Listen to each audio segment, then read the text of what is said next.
കേരളത്തിലെ നദികളുമായി ബന്ധപ്പെട്ട് PSC പരീക്ഷയ്ക്ക് വളരെ പ്രധാനപ്പെട്ട ചില കാര്യങ്ങൾ പഠിക്കാം. കേരളത്തിലെ ഏറ്റവും നീളം കൂടിയ നദി പെരിയാറാണ്, 244 കിലോമീറ്റർ. രണ്ടാം സ്ഥാനം ഭാരതപ്പുഴ, അതിന് നിള എന്ന് മറ്റൊരു പേര് കൂടെ ഉണ്ട്, 209 കിലോമീറ്റർ.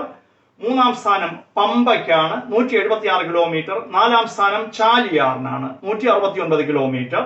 അഞ്ചാം സ്ഥാനം ചാലക്കുടി പുഴയ്ക്കാണ്, അതിന് 145.5 കിലോമീറ്റർ നീളമുണ്ട്. ഏറ്റവും നീളം കുറഞ്ഞ നദി മഞ്ചേശ്വരം പുഴയാണ്, 16 കിലോമീറ്റർ മാത്രമാണ്. കേരളത്തിലെ ആകെ നദികളുടെ എണ്ണം 44ആണ്. അതിൽ പടിഞ്ഞാറോട്ട് ഒഴുകുന്നവ 41 എണ്ണം, കിഴക്കോട്ട് ഒഴുകുന്നവ 3 എണ്ണമാണ്.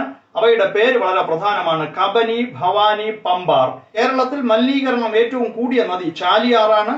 മലിനീകരണം ഏറ്റവും കുറഞ്ഞ നദി കുന്തിപ്പുഴയാണ്. തിരുവനന്തപുരത്തിൽ 2 പ്രധാന നദികളുണ്ട്, നെയ്യാറും കരമനയാറും. നെയ്യാർ ഡാം സ്ഥിതി ചെയ്യുന്നത് നെയ്യാറിലാണ്, അരുവിക്കര ഡാം സ്ഥിതി ചെയ്യുന്നത് കരമനയാറിലുമാണ്. നെയ്യാറിന്റെ ഉത്ഭവം അഗസ്ത്യമലയാണ്. നദികളുമായി ബന്ധപ്പെട്ട ഇത്രയും ചോദ്യങ്ങൾ PSC പരീക്ഷയ്ക്ക് വളരെ പ്രധാനപ്പെട്ടവയാണ്. നന്നായി പഠിക്കുക. നമസ്കാരം.